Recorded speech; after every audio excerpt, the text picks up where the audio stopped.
Hi guys, I hope you're all really well. My name is Sarah and welcome to What the Horror, the channel where we talk about horror movies old and new. Today we are revisiting my ranking of all of the Ghostface killers from the Scream franchise and giving it an update so that it now includes the killers from Scream 6. Before we go any further, I feel this goes without saying, but I'm going to say it anyway. This episode is full of major spoilers. It includes the identity of all of the Ghostface killers, so just bear that in mind if you haven't seen Scream 6 yet. As of the release of Scream 6, we now have a whopping 12 Ghostface killers, and I am going to rank them from worst to best. Now, I am aware that not all of you will agree with this ranking, but that's okay, because this is my ranking and it's not your ranking. If your ranking is different to mine, then just let me know what yours would be down in the comments. I loved seeing them on my last ranking episode from last year, and I'm really interested to know where the new ones would fit in. Ghostface stands apart from most other horror killers. His identity is hidden behind a costume, his identity is a mystery, and his identity changes in each movie. While Ghostface is a returning villain, the person behind the mask is always different. Ghostface is also not a supernatural being, he's human. He stumbles, falls, and can be hurt. The only supernatural aspect to Ghostface is that they always come back for one last scare. As a killer, Ghostface is patient. He plays the long game. He stalks, he plans, and he observes. He has finesse and wants to explain his plan just to make sure that everyone knows just how smart he is. But have you also noticed that the majority of Ghostface killers, once they've been revealed, are also whiny, entitled brats? Billy kills because he wants his mum, Stu kills because he was told to, Charlie kills because he can't get a girlfriend, Jill kills because she isn't famous enough, Amber and Richie kill because they didn't like a movie, and Roman kills because he thinks Sydney had the childhood he should have had.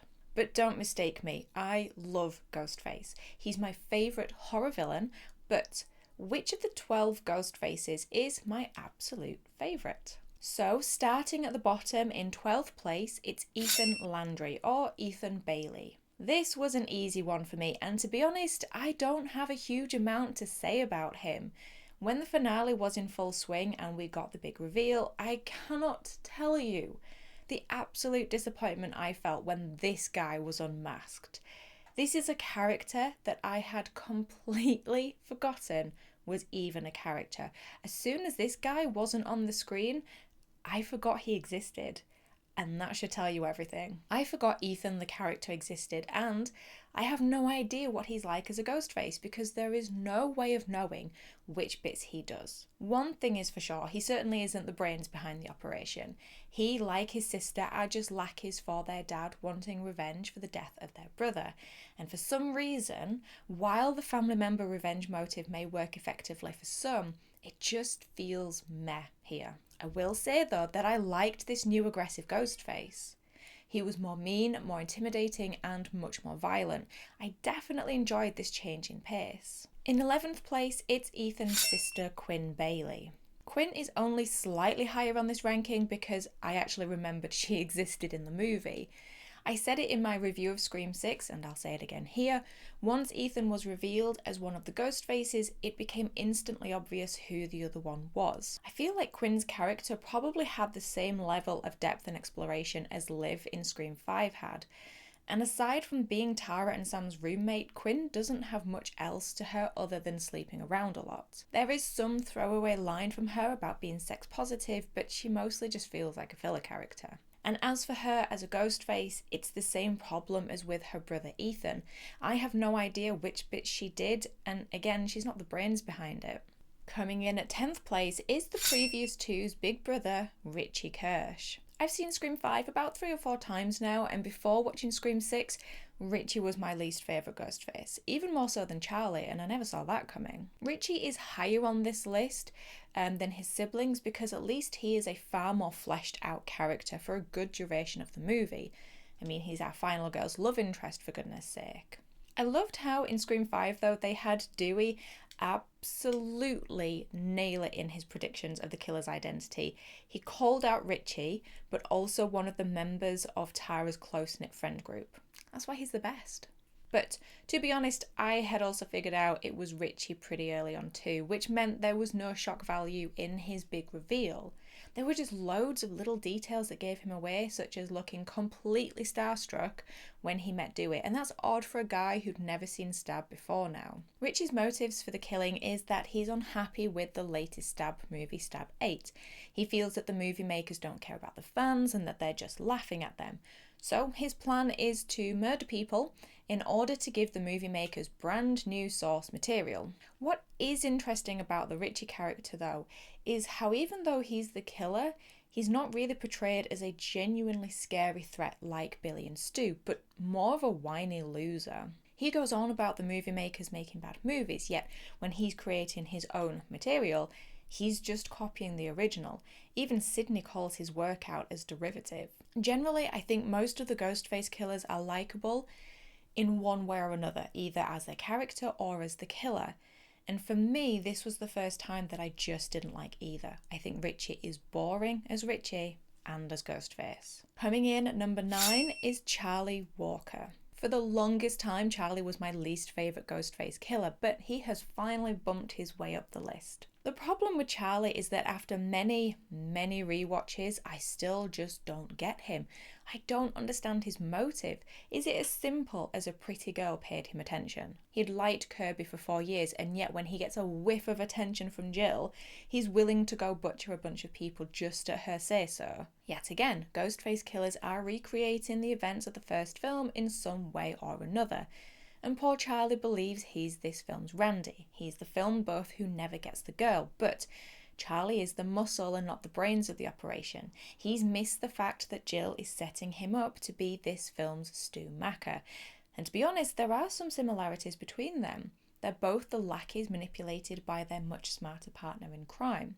Where they differ, though, is that while Stu seemed to be having the absolute time of his life, Charlie seems far less psychotic than Stu and doesn't really seem to be enjoying it all that much, especially when he attacks Kirby. The reason why Charlie is much higher than the previous 3 is because I actually like Charlie as a character. It's just as Ghostface that I think he fails. And coming in at number 8 is Detective Wayne Bailey. The last of the Bailey Kirsch family members, but definitely the strongest out of them, in my opinion. The thing I enjoyed the most is the fact that this role is played by Dermot Mulroney, who was the love interest in many a rom-com from my childhood, and it was so much fun to see him playing something different and much darker, and I think that he did a great job with it. As far as motive goes, Wayne Bailey is pulling a Mrs. Loomis, straight up revenge on the final girl who killed his son. It's been done before, yes, but I don't mind that because there are enough differences for it to work here. I said earlier that the family revenge motive works better for some rather than others, and Wayne Bailey and Mrs. Loomis are the ones it works better for. There is something very believable about the idea of a parent going on a killing spree to protect their child or in revenge of their child. As a character, I think Wayne Bailey is a good one. I mean, he's a cop, he's a good guy, someone who is supposed to be there to offer help and protection.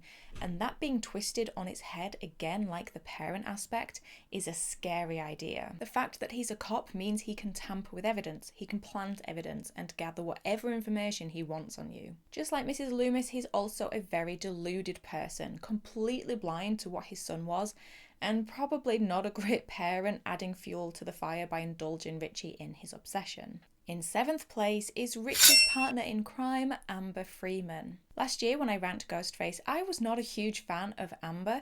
However, after a couple more rewatches, I do actually quite like her. Now, a little bit more anyway. So Amber's motive is that she, like Richie, is obsessed with the Stab movies ever since her parents bought and moved into Stu Macker's house. But while Richie only seems to be killing for his movie material, Amber seems to genuinely be having a good time. She seems to relish being Ghostface a lot more than Richie does, and that makes her more entertaining to watch in the finale. One thing I do enjoy with Amber and Richie is that there is no longer the brains and the brawn dynamic. They both do the legwork and they both get their hands dirty. Something we've not really seen in previous Screams. Yes, Jill killed, but she was still clearly the dominant one of the pair. I also love that Amber's death in Scream 5 appears to be a homage to her character's death in Once Upon a Time in Hollywood. It is near shot for shot, but Amber killed Dewey, and that will always be a preventer of me loving this character. Coming in at number 6 is Mrs. Loomis, another character who is very much hindered by the fact that she killed one of my favourite characters, Randy. So Mrs. Loomis is the other vengeful parent entry on this list. Mrs. Loomis blames everyone else for what she and Billy have done. She blames everyone from Sydney's mother to Sydney herself. She's absolutely delusional as to what type of mother she was, believing she was a good one despite the fact that she abandoned her son. But like her son, Billy, Mrs. Loomis is the brains between the two. She's a planner and she's also patient. She loses weight, she gets plastic surgery, searches for an accomplice and plans everything down to the last detail. So while she may be completely delusional, she's actually quite scary. She seems like she could just snap at any moment, as we see when she kills poor Randy because he badmouths her son Billy. While Mrs. Loomis isn't my favourite Ghostface, I do appreciate her flair and showmanship. I mean, she arrives at the finale showdown rocking a white power suit. Classy. I think the main issue with the Mrs. Loomis reveal is that as an audience, we don't know that she is an option in the whole whodunit lineup, so we look as confused as Gail does when she's revealed. In 5th place, we have Roman Bridger. For a while, Roman was actually quite low down on my list, but I think it's interesting to see a solo Ghostface. He is the only one to do everything himself. That's a lot of research, a lot of planning, and a lot of legwork. So, Roman's motive is, like Billy before him, abandonment issues. Roman is the abandoned child of Maureen Prescott, and when Roman found her years later, she rejected him again, claiming he was Rena's child and Rena was dead. And tragically, by saying this, Maureen is actually signing her own death warrant as she gives Roman the idea to have her killed and basically kickstart the entire franchise. Roman resents Sydney having the life and the mother he feels he should have had and wants her to suffer the way he has, so he approaches Billy, tells him about his dad's affair and helps him plan the murder of Maureen. But like Maureen accidentally causing her own death, Roman accidentally causes himself more pain. Because Roman was only influential in the death of Maureen, he had nothing to do with Billy's plans for the events of Scream. He didn't know Billy would take it further, and when he did, Billy accidentally created Sydney the victim, Sydney the survivor, which in the end only angers Roman more. I have previously said that I didn't like this aspect of the Roman reveal, that I felt it took away from Billy and Stu. But I don't actually think that anymore. In fact, I think it makes it more interesting. I think that it adds to Billy, as Roman thought he was manipulating Billy, but he very quickly lost control of him and couldn't imagine what he was actually fully capable of. You see, rewatches pay off. Roman, like Billy and Mrs. Loomis, also blames everyone else but himself for what he has done. Like I said at the beginning, a lot of these ghost faces are whiny and entitled. In 4th place, we have Jill Roberts. Oh man, Jill Roberts is a fun ghost face. She's really not that far behind my number 3. Jill, like Roman, grew up resenting Sydney, but unlike Roman, she didn't just want to kill Sydney, she wanted to become the new Sydney. She wanted the fame and attention that Sydney had had. Jill could perhaps be the coldest Ghostface killer out of them. While most others are killing out of love for something, their mother, their child, movies, Jill is killing for her own gain alone, and she is dedicated to it. I noticed on this rewatch just how seriously she takes it all. She watches and studies Sydney, even asking her how she dealt with the attention in order to be able to mimic her later on. Jill is a perfectionist. Like she says, she even kills her own mother to be like Sydney. And that's another thing that stands out about Jill, is that while she's clearly the brains and the mastermind of the operation, she isn't afraid of getting her hands dirty. She's cold and hardcore. I mean, she beats the living shit out of herself. It's just slightly hard to believe it's her in the costume. I mean, Emma Roberts is maybe even smaller than me, and Ghostface is tall, looming over people. But it's a minor complaint.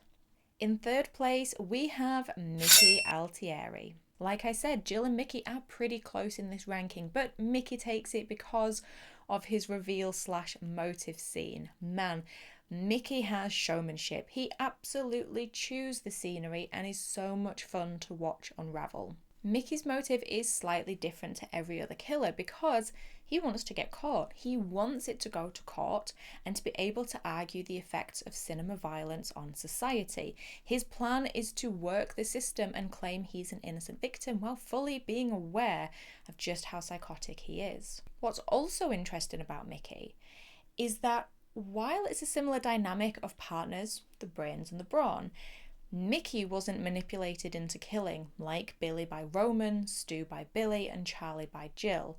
Mickey was a ready-made serial killer already on the starting block. He just needed financial backing. Initially, he seems chaotic and as though he doesn't really have a motive like Stu, but he actually has his own plan and isn't just following along like a lapdog. However, like Stu, Mickey failed to grasp how calculated and dangerous his partner actually was. And coming in at second place is Billy Loomis. Billy Loomis is a great horror villain. I mean, he looks like a villain, has great screen presence and great line delivery. And as Billy, he is a big part of the movie. He's the final girl's love interest, he's friends with the core group of teens, and he also has a lot of screen time. And so when he is revealed as the killer, it's huge. His reveal is shocking and incredibly effective. I'm not sure there is another Ghostface reveal that comes even close. Maybe Jill at a push, but still not on the same level. Billy and Stu are also, out of all of the killers, the greatest Ghostface duo.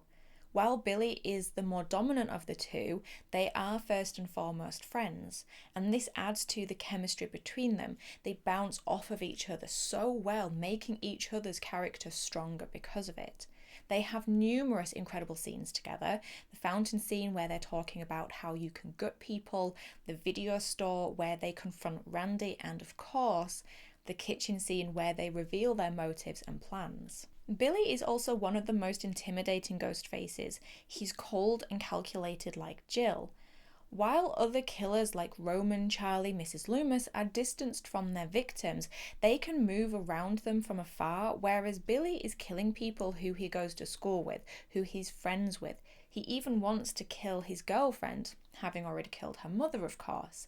This takes a huge amount of acting and pretense. It's sinister, the idea of him moving around these people knowing what he's done and will do. And through process of elimination, in first place we have Stu Macker. Yep, Stu is still my favourite Ghostface. It's another close call between my first and second place, but Stu takes it. He is, in my opinion, the best, funniest and scariest Ghostface. Stu is also just one of my favourite characters in Scream. Matthew Lillard is a great comedic actor and with Stu brings so much humour to the film. I appreciate a Ghostface who is enjoyable as a character as well as the killer. But let's talk about why I have Stu slightly higher than Billy. It mostly comes down to motive. While Billy has a motive, he wants to punish Sydney and her mother for his own mother abandoning him. Stu doesn't, not even a lame motive. He doesn't have a single reason to be doing what he's doing, and that is terrifying. Billy asks his friend to murder loads of people, and it seems as though Stu does this without even batting an eyelid. He even talks about it flippantly to Sydney, saying that they watched some movies, took some notes, and it was fun. Stu approaches it all with an almost childlike innocence and enjoyment. He is having the time of his life butchering people. We know that Stu does most of the killings, and compared to some other Ghostface killings, they are brutal. They're not just one stab, he completely guts his victims. And that childlike element to him comes through when he's talking to Sydney on the phone and says that his parents will be mad at him. He seems completely ignorant to the reality of what repercussions there could be for what he's done. Stu has no motive to kill, enjoys the killing, doesn't care who he kills or are killed, even his friends and girlfriend, and acts as though he's not afraid of being caught. This, to me, all makes Stu Macker the scariest Ghostface. So there you go, guys, my ranking of all 12 Ghostface killers. Some of them have moved places since last year's ranking, which is interesting to see. Let me know your own ranking down below in the comments. And if you love Scream, don't forget to check out my review of Scream 6 and my Truly Horror episode on the true story behind the original Scream. I will leave a link to both of them in the description box below. But in the meantime, thank you as always for stopping by. I really do appreciate it. Take care of yourselves, and I will talk to you in the next episode. Bye, guys.